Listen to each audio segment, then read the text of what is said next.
Alright, welcome to Boy Strangling Goose. This piece really excited me. I'm going to start with why I chose it.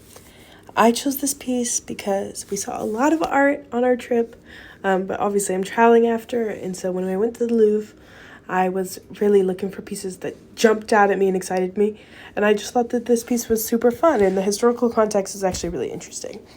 So this piece is originally from Kos, Greece, is kind of what historians have discovered. It was actually found in a Roman villa, but many think that it was extracted from Kos originally for reasons that we'll talk about. Currently, it's in the Louvre in Paris, France. The artist is supposedly an artist named Boethius, which was a common Greek name, so we don't actually have a lot of information about him, if he was even a real dude. What's up there? But he was a Greek artist. The medium of this piece is marble sculpture. The period is Greek, likely 2nd century BC, in the Hellenistic period. Some relevance is that this work was originally held in the sanctuary of Asclepius, who was the god of medicine, and that sanctuary was on Kos, Greece. And it's likely an allegory for the struggle against sickness and fever, especially in children. This work is important because it's one of the earliest examples of Hellenistic sculpture depicting children and a more playful subject matter, which I think became more of a trend as time went on.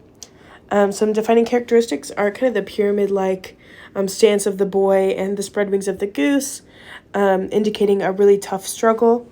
Also, the boy has pretty even, accurate proportions given the time, and there's a lot of interesting textures going on here, especially on the neck of the goose. They're pretty accurate in terms of feathering. Some historical contributions of Boethius.